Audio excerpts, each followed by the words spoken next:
dias de ventos contrários. E o texto é um texto conhecidíssimo de muitos de nós, aqueles que costumam a ler a Bíblia, a estudar a palavra de Deus.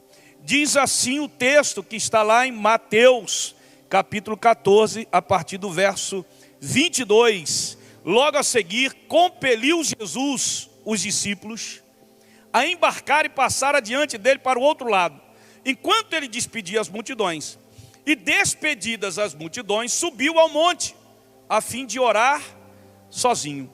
E caindo a tarde, lá estava ele só. Entretanto, o barco já estava longe, a muitos estádios da terra, açoitado pelas ondas. Porque o que, irmãos?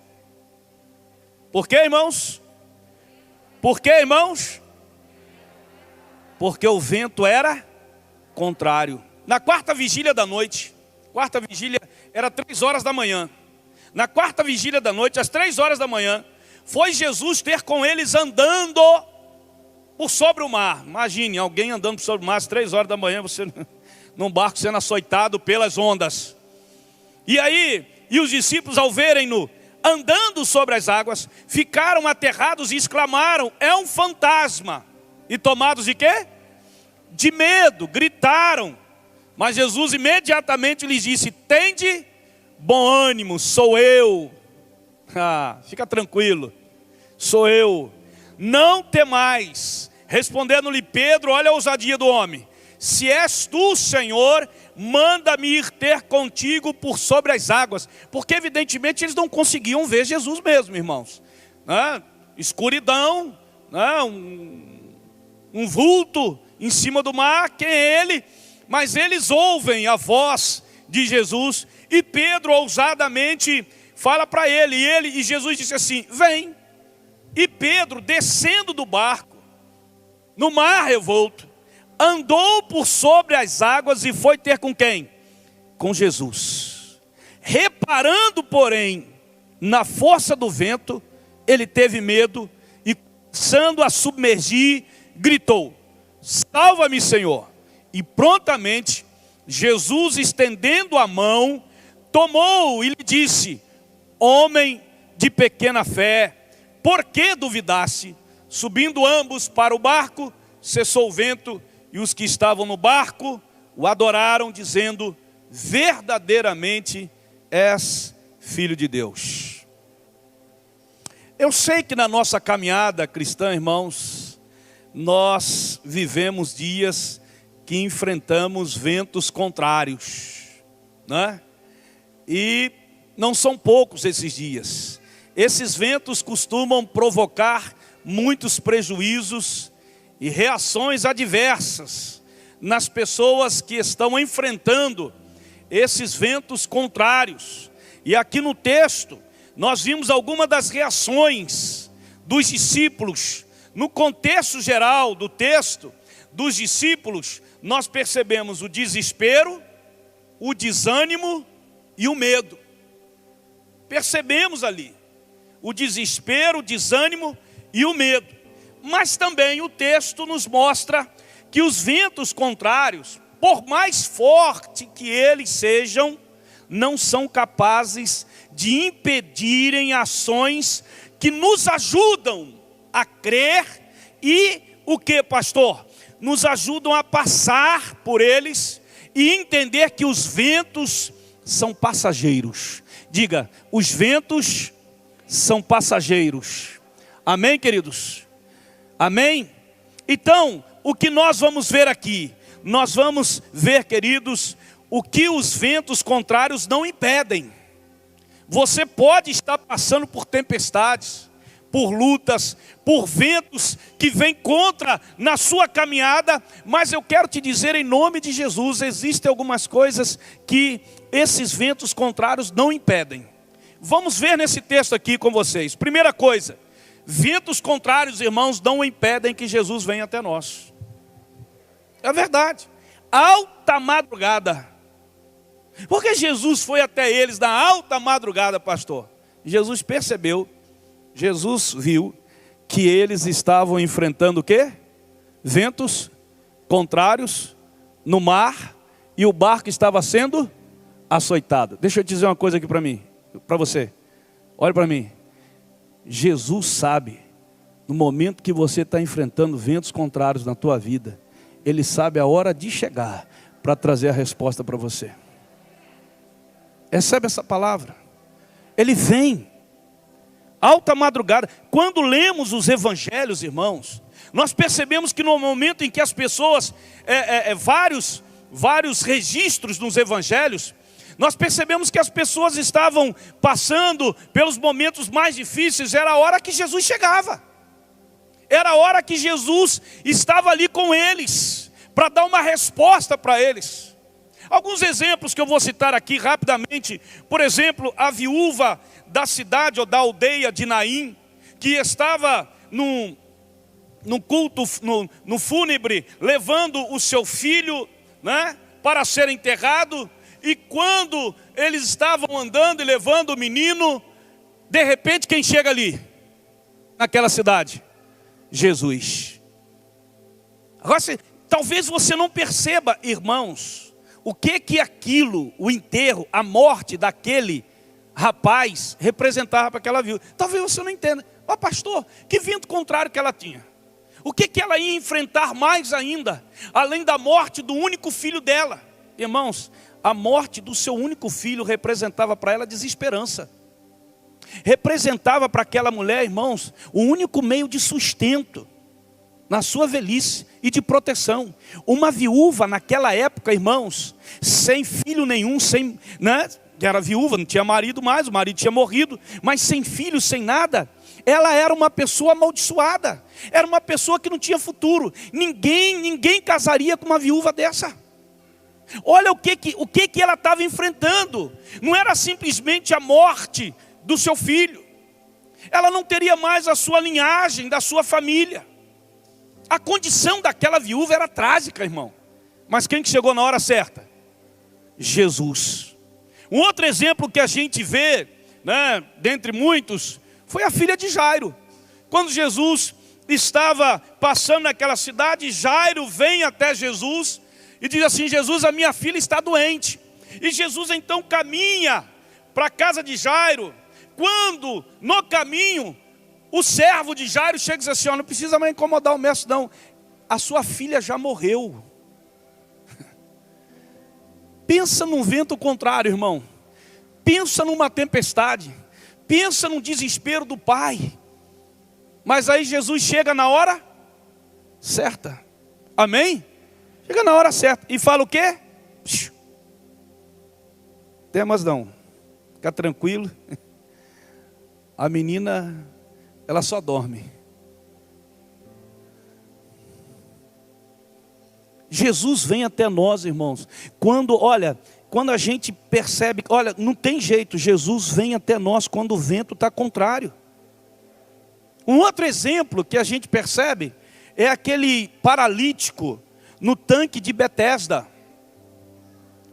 Há 38 anos aquele homem estava ali, Márcia. 38 anos, esperando que quando as águas se movessem, um anjo descia, de vez em quando as águas se movessem, para que alguém o ajudasse a levar na água. Mas quando ele chegava lá, já tinha outras pessoas na frente. 38 anos, aí Jesus chega ali, irmão. Eu quero te dizer que quando tem vento contrário, meu irmão, Jesus vem até nós. Jesus se manifesta. Louvado seja o nome do Senhor. Que essa palavra você possa levar em nome de Jesus. Você imagine as tragédias daquele homem. Olha só. E Jesus olha para ele e, parafraseando aqui: não, ninguém vai mais precisar te levar na água não. O que você quer? Eu quero ficar são. Então pega a tua cama, levanta e vai embora em nome. Né? Jesus fala exatamente isso para ele. Em outras palavras, Jesus está dizendo para ele assim: ei, eu mandei cessar o vento contrário contra a tua vida, e agora você vai vivenciar dias melhores. Vira para o teu irmão e diga assim: você vai vivenciar dias melhores. Amém, queridos? Jesus sempre virá até nós quando os ventos estiverem contra nós. Então toda vez que você se deparar diante de uma tempestade, de uma adversidade, de uma tragédia, de uma situação, pastor, Ei, pode perceber que essa hora Jesus vai chegar. Fica tranquilo. Fica tranquilo. Segunda coisa, irmão, que ventos contrários não impedem, que vemos naquele texto, não impedem que sejamos corajosos e lutemos contra o medo. Contra o medo.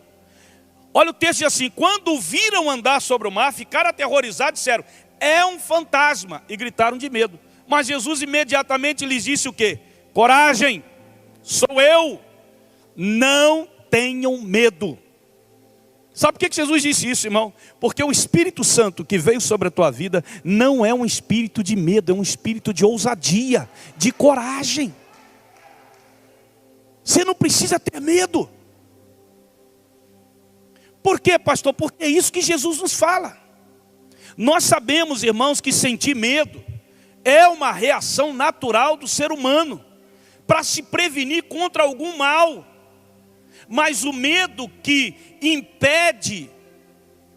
nos impede de crescer, de avançar, de enfrentar determinados desafios e dificuldades, esse medo não vem de Deus. O medo que nos impede de crescer, de avançar, não vem de Deus. Viver com medo, irmão, destrói sua alegria, destrói sua liberdade. Viver com medo lhe faz perder as melhores oportunidades da vida. Você entende isso, irmão? Amém? Você entende isso? Não pode ter medo. Diga para o teu irmão, irmão, não pode ter medo não. O espírito que recebemos é de coragem, é de ousadia. Ei, meu irmão, você que vai fazer isso, tudo bem? Eu tenho medo, vai que não dá certo, vai que não sei o quê, vai que não sei, vai que. Ele é melhor do que eu, deixa ele ir. Olha a oportunidade que você perdeu. Irmão, eu nunca disse não. Sempre que Deus colocou um desafio na minha frente, eu nunca pensei assim, eu não sei fazer, não dá, enfrentar aquilo tudo lá. Irmão, eu ia com a cara e a coragem. Amém? O problema é que muitas vezes a gente quer agradar os homens. E os homens, irmãos, para agradar os homens, entenda isso, nem Jesus conseguiu fazer isso. Se Jesus, que tinha todo o poder no céu e na terra, não conseguiu agradar os homens, imagine eu e você. Mas isso não o impediu dele ir adiante e ser ousado, em nome de Jesus. Eu li num livro que o medo se baseia em uma mentira que você acreditou sobre você mesmo. O medo é uma mentira que você acredita sobre você mesmo. O medo é uma forma de lhe aprisionar na jaula. E sabe quem está com essa chave da jaula não é Jesus, é Satanás. Satanás tenta lhe amedrontar para você não avançar. O medo, irmão, bloqueia a sua razão. Lhe deixa exatamente assim. Quantos estão me entendendo aqui em nome de Jesus? O medo frequentemente, ele está ligado ao quê? A sua incredulidade. Incredulidade. Medo e fé, irmãos, não se coexistem, eles não se ligam. Eles trabalham um contra o outro. Na verdade, o medo tenta controlar você. E Deus fez você para ter coragem, em nome de Jesus, e não para ter controle. Diga, Deus me fez para ter coragem e não ter controle. Amém? Em nome de Jesus, o medo não é para controlar. Meu irmão, quando Deus fez você, Ele não fez para... Ele diz assim para você, assim, vai meu irmão, vai Marco, vai João, vai Francisco, vai Maria, vai Joana, vai. E você muitas vezes fica assim, mas eu? Quem sou eu? Porque tem de crente que fala isso. Não é verdade? Hein? Vai meu irmão, vai que vai dar certo. Louvado seja o nome do Senhor. O salmista diz assim, em me vindo o medo, se o medo vier, eu vou continuar confiando no Senhor. A palavra de Deus nos revela que nós não devemos ter medo. Deus diz assim, Josué, não tenha medo não, seja corajoso, se esforce. Por que eu devo ser corajoso? Por que eu devo me arriscar? Aí Deus fala para ele assim, porque eu estou contigo. Por que eu devo, pastor? Porque Deus está contigo. Aí você fica naquela... Se Deus está contigo, irmão, quem será contra você? Hein? Então por que ter medo? Vai e faça. Em nome de Jesus. Eu me lembro que alguém me disse, foi um pastor ou foi alguém que me disse disse assim: Marco, amanhã eu escolhi você para você ir lá e dar uma palavra. Vão ter lá mais ou menos 400 pessoas. Sabe quantos anos eu tinha, irmão? Eu tinha 23 anos. E eu disse assim: meu Deus, eu? Eu olhei e disse assim: mas eu? Isso é você. Aí eu olhei e disse assim: eu mesmo? É. Eu sabia que tinha gente mais capaz que eu. Sabia. Aí eu pensei assim: você está me testando, né? Eu comigo. Aí eu virei e disse assim: eu vou. Aí ele olhou: você vai mesmo? Ué, disse: agora é você? Eu vou. E fui, irmão. E fiz o que tinha que fazer. Em nome de Jesus. Amém? Eu me lembro, Márcio, que quando eu me converti, um ano depois, eu estava no meio de uma juventude que tinha mais ou menos 130 jovens. Aí disseram assim: quem quer ser o líder da juventude? Ninguém queria ser. Aí o irmãozinho que estava ao meu lado: vai, Marco. E ele disse assim: vou mesmo. Eu tinha um ano de igreja, irmão. A igreja era enorme. Aí eu levantei a mão e disse assim: eu quero. Pronto. Quando você aceita um desafio, irmão, Deus já lhe capacita e você vai com força. Você vai com força. E olha, eu quero confessar aqui uma coisa com vocês que eu não confessei na igreja. Eu creio que aquele gesto meu, diante daquele desafio, com um ano de convertido, tinha um ano de convertido, irmão. Eu era tão radical que nem futebol eu queria jogar mais, porque achava que era pecado. E olha que o meu hobby preferido era futebol, era jogar bola. Eu era fominha de bola, igual a turma da igreja que tem aqui, que é fominha, acorda domingo 6 horas, 6:30 da manhã para ir jogar. Eu creio que foi aquela atitude que um ano depois, Deus me chamou para poder eu fazer a obra dele, ser um pastor. Foi quando eu fui para a faculdade de teologia. Eu creio. Porque, irmão, Deus não chama medroso. Deus não usa ninguém que é medroso. Ah, pastor, será? Ah, pastor, vai. Né? Você fala assim: por que o senhor deu o pontapé se ainda, né, pastor? A igreja nem respondeu financeiramente. Não estou nem aí, irmão. Eu creio no meu Deus, não creio em você não. Me desculpe, com todo carinho e amor. Se a minha fé estiver baseada na resposta do homem, eu estou morto, irmão. Maldito o homem que confia no homem. Mas eu sei que o coração de vocês está nisso. Amém? É verdade. Mas não é essa. A minha fé não está baseada. Porque senão eu vou ficar com medo. Sempre eu vou ter medo. Gente, será que nós vamos conseguir? Né, pastora? Será que nós vamos conseguir? Será que a gente vai ter? Será? Então eu não vou dar passo nenhum na vida. Nem no ministério. Não vou fazer nada. Eu vou ficar na minha. É assim na vida de muitos crentes lá fora. É assim na vida de muitos. Por isso que tem muita moça que acha que a salvação dela é o casamento. Mas os meninos hoje estão tudo ruim. Não tem nada para casar. Vai morar na casa do pai ou da mãe. Porque não tem, mamãe. Irmão, antigamente a coisa ainda era um pouquinho melhor, mas hoje em dia o sangue de Jesus tem poder. Aleluia, né? Quando eu me casei com essa mulher aí, já estava, graças a Deus, né? Não tinha um carro ainda, mas tinha uma Kombi da igreja velha que a gente... Mas já tinha algo para sustentar ela. Para pagar o aluguel de uma casa, para sustentar ela. Glória a Deus por isso. Amém, queridos? E 30 anos, graças a Deus, quase 30 anos, 29 anos, A gente viveu assim, pagando aluguel, vivendo, e Deus dando graça. A gente precisa ter coragem. Diga para o teu irmão, irmão, tem que ter coragem. Amém? Por quê, pastor? Porque o vento contrário não impede a gente de ser corajoso e de não ter medo. Então fala para o teu irmão, irmão, seja corajoso, irmão. Aleluia. Amém? Terceira coisa que os ventos contrários não impedem. O que, pastor? Não impede que aceitemos desafios de fé. Tem desafio aí, diga para o teu irmão, tem desafio aí, irmão.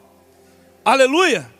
Olha o que o texto diz, Senhor, disse Pedro, ó Pedro, irmão, se és tu, manda-me ir ao teu encontro por sobre as águas. Jesus não perdeu tempo. Venha, respondeu ele. Então Pedro saiu do barco e fez o que, irmão?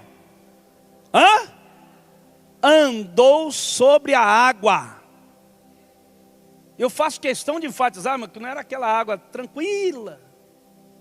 Ele pisou na água, irmão, a água tempestuosa. Você já imaginou um homem andar sobre a água e não se afundar? Por que ele não se afundou quando ele começou a andar sobre a água? Porque ele estava olhando para Jesus. Daí a razão de muitos crentes se afundarem e colocarem a culpa não em Jesus, mas na igreja, no irmão, no mundo, não sei o que, naquilo, nisso. Eu falo logo para o irmão, digo assim, nada rapaz, você saiu, você se afastou de Deus porque deixou de olhar para Jesus. Não vem com esse negócio não, porque a igreja me feriu, porque a igreja fez isso, que nada, você parou de olhar para Jesus. Eu fui ferido pela igreja, são 38 anos vivendo, 33 anos de pastor, 34 já, né, irmão? E quantas feridas que a igreja, né, a igreja que eu digo família é assim, irmão. Família tem seus momentos bons e tem seus momentos ruins. Tem gente que fere, que decepciona, que frustra você, mas você não para de acreditar na família. Porque a família, irmão, é uma instituição de Deus que veio do céu para a terra. Não é uma instituição do homem que o homem está tentando denegrir, que está tentando descaracterizar, que está tentando fazer homem com homem, mulher com mulher, essas coisas todas. Não tem nada disso, irmão. Família, do jeito que a Bíblia diz, veio do céu para a terra. Então é assim, é desse jeito. Deixou de olhar para Jesus. E eu creio, irmão, que esse foi o maior desafio na vida de Pedro. Se eu creio, pastor, eu creio, irmão. E olha, na verdade, a tempestade, os ventos contrários eram realmente suficientes para que ele desistisse de aceitar. Jesus falou assim, vem. Ele achou que Jesus ia dizer assim, não, Pedro, fica aí que eu estou indo aí. Não, meu irmão, na hora que você desafia Deus também, Deus fala para você assim, paz. Meu Deus, não tem esse negócio da gente falar com Deus, pastor, Deus, é fazer prova de Deus, eu não sei o que, essa coisa toda, é desse jeito. E ele foi desafiado. Todos os desafios que Deus traz em nossa vida são oportunizados não somente com a nossa capacidade, mas acima de tudo, com a nossa capacidade de acreditar no sobrenatural de Deus. Acredite que Deus está agindo. Amém, irmãos? Desafio de fé vão além da nossa razão. Além. Requer de nós uma disposição de renúncia, de entrega. Não importa o perigo que nós vamos, que representa aquilo ali para nós vamos avançar, nós vamos vencer. Pastor, mas pode morrer, pode acontecer isso, pode um monte de coisa. Mas se Deus nos deu o desafio, nós não vamos recuar, nós não vamos, nós não vamos para a caverna, nós vamos avançar em nome de Jesus. Você está comigo aqui, levante a mão em nome de Jesus. Se você está comigo, dê glória a Deus em nome de Jesus. Quando Deus falou para Abraão e deu um desafio para ele, deixa a sua terra, sua parentela, vai para uma terra que eu vou te mostrar. Eu estou imaginando o que passou na cabeça de Abraão, irmão. Como que Deus me manda sair, deixar tudo, pegar a minha família? É uma responsabilidade de um marido. O que tem de crente hoje que falaria isso, hein? Que sujeito irresponsável. Vai para uma terra que eu vou te mostrar. Interessante que esses dias eu vi num vídeo. Vou falar. Posso falar? Vou falar. Um pastor aí muito renomado, que tem não sei quantos milhões de seguidores. Aí disse que entregou a igreja e disse que Deus tinha dado uma outra direção para ele. Aí o cá comigo, eu quero ver se essa direção é para a Etiópia. E ele usou esse mesmo termo, que Deus falou para ele sair de lá, para ir para uma terra que ele ia mostrar. Deus mostrou aonde? Orlando. Seu irmão já pensou? Estou doidinho para Deus mostrar Orlando. Rapaz, Deus não mostra para esses caras, nem Etiópia, nem Angola, nem Irã, nem Paquistão, Haiti. Não mostra, irmão. Só mostra Orlando. Né? Gente, que coisa linda, né, irmão? Não estou aqui colocando juízo de valor, não, mas ele usou o mesmo texto. Sabe? Irmão, o que eu quero dizer? Eu vou fechar parênteses, porque de vez em quando eu gosto de dar uma cutucada. Né? Meu Deus do céu, glória a Deus por isso. Aleluia, Jesus. Deus abençoa, Senhor. Né? Aqui, irmão, nós não estamos falando de conhecimento, de capacidade, de poder, de dinheiro, não. Nós estamos falando de um grande desafio. É Deus chegar para você e falar assim: ei, eu tenho esse desafio para você. E você vai ficar assim: mas como? De que maneira? Não importa. Deus te deu o desafio, Deus vai te dar condições, Deus vai te dar a direção, Deus vai mover você. Aceite, irmão, e vai. Por quê, pastor? Porque a certeza da vitória já está selada. A sua vitória já está selada no desafio. Amém, queridos? Vamos para cima em nome de Jesus? Você não sabe o que vem aí. Ventos contrários, irmãos, não podem jamais impedir que tiremos os olhos de Jesus. E aqui eu quero enfatizar. Por quê? Porque Pedro, o texto, eu li o texto, quando ele reparou no vento, o que começou a acontecer com ele? Ele começou a afundar. Pega isso, irmão, pelo amor de Deus. Não aceite um crente que está afastado, desviado de Deus, desviado da comunhão, desviado da família, desviado da igreja do Senhor. Não aceite um crente chegar para você e falar assim: não, eu desviei, sabe por quê? Eu gosto muito de você, nós somos amigos e tal. Mas por que aconteceu isso? Quando um crente chegar para você, um afastado, um desviado, um sem igreja, um desigrejado, não, porque a igreja não sei o que, você diz assim: nada, pai, você tirou os olhos de Jesus. Ventos contrários na nossa vida não nos impedem de continuar olhando para Jesus, não. Olha isso para ele, irmão. E se ele não gostar, problema dele. Ele precisa ouvir o que Deus fala, não o que ele quer ouvir.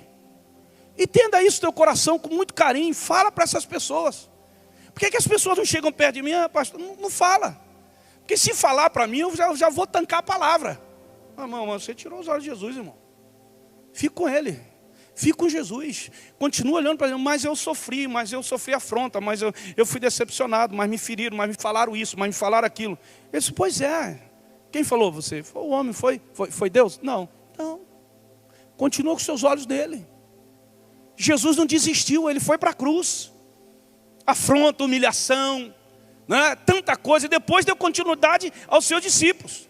Que a Bíblia fala que nós não podemos viver pelo que nós vemos, mas pelo que nós cremos. Nós começamos o culto aqui cantando a música: a igreja não vai parar, nada vai impedir a igreja, nada vai parar a igreja de avançar, porque nós não vivemos pelo que nós vemos, mas vivemos pelo que nós cremos.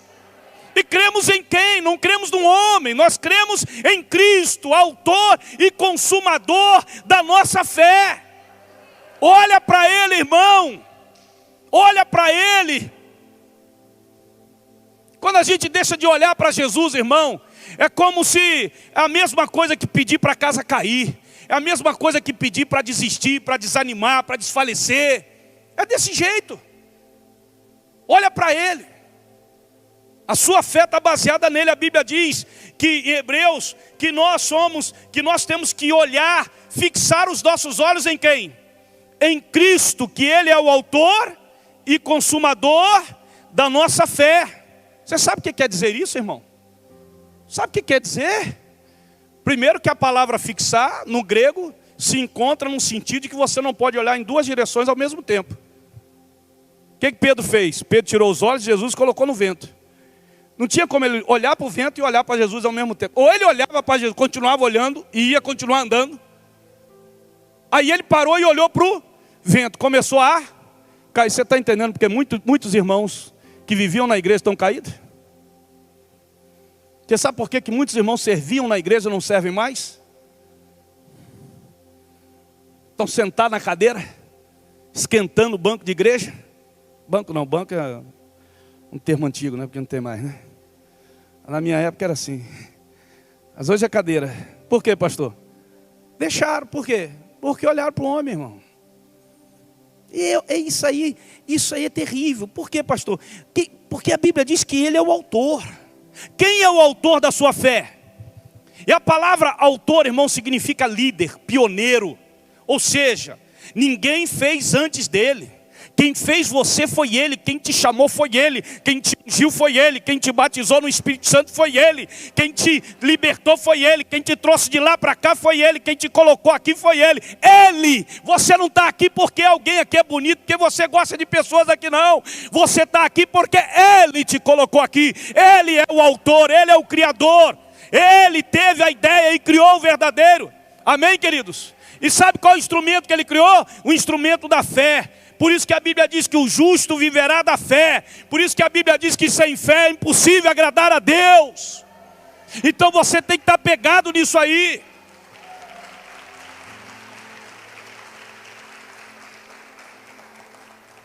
Qualquer outra forma, irmão, de crença, de fé, não nasceu em Jesus. Não nasceu e não vai se sustentar. Não se sustenta. E a Bíblia diz que ele é o autor, mas a Bíblia diz também que ele é o quê?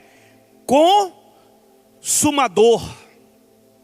Ou seja, ele te criou, ele te chamou, ele te libertou. Ao mesmo tempo ele diz assim, ele é o consumador. É ele que te faz crescer.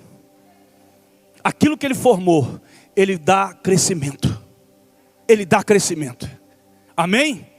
Crente que não cresce, irmão, é porque não foi Jesus que criou ele, que libertou ele, que salvou. Ele não está, a fé dele não está em Jesus. Não está, porque ele não está crescendo, porque ele é o consumador da nossa fé. Ele mesmo se empenha. Deus não deixou nada pela metade, irmão. O apóstolo Paulo ainda falou assim, estou plenamente certo de que aquele que começou a boa obra, diga boa obra, em mim, há de completá-la. Deus tem coisa ainda para fazer na tua vida e através da tua vida. Já parou, pastor, já fui salvo, já estou na igreja, já sou crente em Cristo, já participo, já pertenço. Não, ele não acabou ainda não. Diga, vira para o teu irmão, acabou ainda não, irmão. Tem coisa aí para Deus fazer ainda, tem coisa aí para Deus realizar ainda. Aleluia, amém. Tem muita coisa para Deus ainda realizar. Por isso que tem crente que fala assim, eu deixei isso aqui, eu deixei aquilo lá. Por que você deixou? Porque ele começou a olhar para o homem. Olha para Jesus, os ventos contrários não impedem, irmãos, da gente olhar para Jesus. Outra coisa que os ventos contrários não impedem, que Jesus nos socorra. Quando Jesus viu Pedro caindo, se afundando, imediatamente Jesus estendeu a mão, segurou e disse, homem de pequena fé, por que você duvidou? Nós aprendemos duas coisas importantes aqui. Qual, pastor? Primeira, quando o vento está mais forte, e nós não estamos suportando, precisamos pedir socorro. Tem muita gente orgulhosa dentro da igreja. Por quê, pastor? Tem muita gente afundando, sabe por quê? Porque o orgulho é tanto que não quer pedir ajuda. Quando alguém chegou para mim e disse assim, pastor, o senhor sabia que fulano da igreja, pastor, estava passando necessidade de comida, pastor? Não estava tendo que comer? Eu disse, bem feito para ele. Não usei essa expressão, porque a Bíblia diz que a gente não pode falar bem feito, né? Mas eu disse assim, fazer o quê, né? Mas a igreja precisa ver isso. A igreja precisa, quando a igreja sabe. Não é verdade? Né, irmão? Aí eu falei para esse irmão assim, nós não temos bola de cristal, não. Você está passando necessidade, aprende a pedir socorro. Seja humilde. Deixa o orgulho de lado. Tem muito pobre orgulhoso, irmão. Tem. E bota a culpa para cima da igreja. Porque os vizinhos ou os parentes estão vendo. Nossa, que igreja é essa que não está vendo que um irmão da igreja está ali passando necessidade. Ninguém está fazendo nada daquela igreja. É porque aquele irmão nunca falou. Teve que alguém, né, perceber a situação para trazer para a igreja. O que o senhor fez, pastor? Imediatamente nós acionamos a ação social. Vai lá, visita o irmão, vê a necessidade, vamos providenciar, vamos ajudar. Amém, querido? Amém? A vida de paz sempre foi assim. Mas você precisa pedir sozinho. Você imagina, né? Pedro está afundando. E Jesus está ali com a mão estendida. E Pedro está o quê? Está afundando. Irmão, se não pede ajuda, afunda. Você já viu gente se afundando? Eu vou fechar o olho, levante a mão. Se afunda. Se afunda no casamento, se afunda no relacionamento, se afunda na vida emocional, na vida sentimental, na vida profissional. Se afunda por quê? Porque não quer pedir ajuda. Orgulhoso. Aí diz assim, mas os ventos contrários não impedem a gente de pedir ajuda não. Se humilhe e peça ajuda, meu irmão, porque você não vai se salvar sozinho. Você muitas vezes não vai sair daquela situação sozinho. Lembra que o orgulho precede a queda. Você vai cair. É profecia, pastor? Não, é Bíblia. O orgulho leva a pessoa a se afundar. E se ela não pedir ajuda, ela vai continuar caindo. Deixa eu te falar uma coisa, irmão. Se você está em um buraco, deixa eu te falar uma coisa. Pare de cavar. Pare de cavar mais e comece a pedir ajuda. E Jesus está com as mãos estendidas para ajudar. Mas Ele só tem como ajudar se você pedir.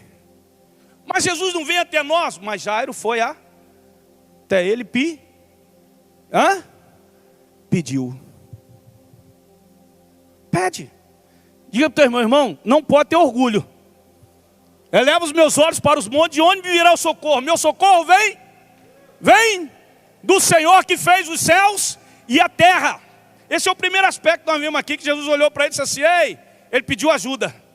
Segunda coisa que nós vimos aqui, irmão, que aprendemos é que os ventos contrários podem gerar dúvidas e nos desestabilizar em nossa caminhada. Ou seja, levar a gente a ficar inseguro. O que tem de gente hoje insegura na vida, não vai porque está inseguro. Inseguro é o quê, pastor? Ele está duvidando. Lançar dúvidas sobre a palavra de Deus, irmão, é a mesma coisa que construir uma casa na areia. Jesus disse assim para Marta, Marta, se você crer, você vai ver o quê? A glória de Deus. Então diga para o teu irmão, não duvide. Toca nele aí e fala, não duvida, irmão. Não duvida quando Deus fala. Deixa eu te falar uma coisa, querido. Creia somente. Deixa eu te falar uma coisa. O fracasso pode ser uma realidade. Guarda isso daí. Guarda essa frase aí. O fracasso pode ser uma realidade, mas não é o fim. Creia nisso. Você peça ajuda. E para finalizar, irmão, oh meu Deus, que ventos contrários não podem impedir que Jesus cesse a tempestade. Amém? Deixa eu só voltar um pouquinho, porque tem gente que diz assim, pastor, fulano está afundando, o senhor não vai fazer nada não?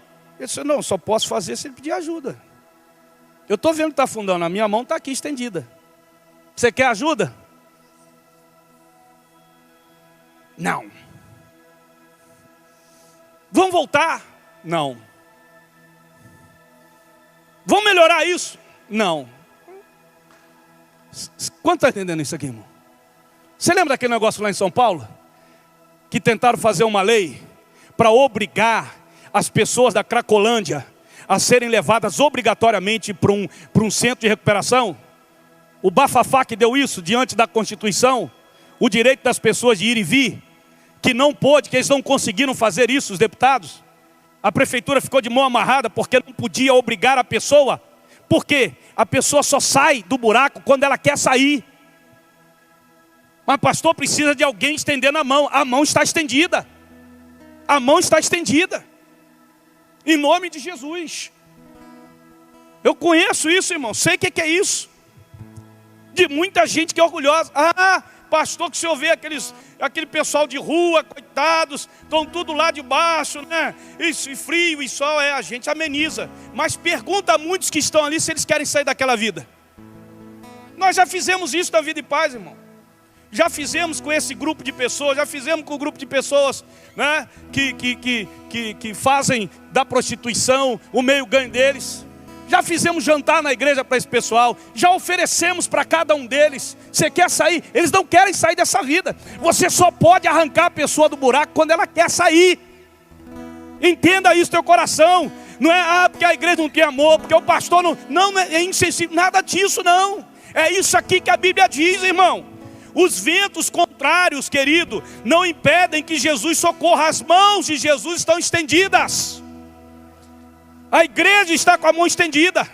Não impede que Jesus cesse a tempestade. Quando entraram no barco, o vento cessou. O texto nos revela que não importa o que esteja causando a tempestade. Não importa, irmão. O que está causando isso? Não importa. Irmão, nada pode impedir o agir de Deus. Ele é Deus, Ele é soberano e Ele controla todas as coisas. O vento cessou. O mar se acalmou. E Pedro subiu no barco com Jesus, porque ele pediu ajuda, e Jesus levantou. E quando entrou no barco, a tempestade cessou. É isso que eu quero dizer para você. Não importa, irmão, o que está causando a tempestade. Jesus, irmão, vai cessar essa tempestade. Nós não podemos impedir que a tempestade venha, mas nós temos que crer que a tempestade vai passar. Em nome de Jesus. A tempestade de hoje é só um sinal do seu milagre amanhã. Aleluia! De ver a glória de Deus amanhã. Aprendemos que tempestade é inevitável. E assim como ela vem, ela também vai. E nós sairemos mais fortes, irmãos, do outro lado, para a glória do nome do Senhor Jesus. Vamos ficar em pé, para a glória de Deus. Por quê, pastor? O que hoje parece, presta atenção aqui em mim, aqui, ó. Deixa nada desviar sua atenção não. O que hoje parece ser contrário a você, amanhã se tornará favorável a você. Irmão, Jesus é especialista em transformar maldição em bênção, morte em vida, tristeza em alegria, ódio em amor, destruição em construção. Bendito seja o nome do Senhor. Os ventos contrários à nossa caminhada existem, são uma realidade sim. Mas eles não podem impedir que Jesus venha até nós. Não podem impedir que sejamos corajosos e lutemos contra o medo. Não podem impedir que aceitemos os desafios de fé. Esses ventos não podem impedir que tiremos os olhos do autor e consumador de nossa fé. Não. Eles não podem impedir de sermos socorridos quando nós pedimos ajuda. Eles não podem impedir que Jesus cesse essas tempestades. Hoje Jesus veio até você e Ele está estendendo as mãos para você, para socorrer você, para ajudar você, para salvar você, para oferecer você uma caminhada sobrenatural.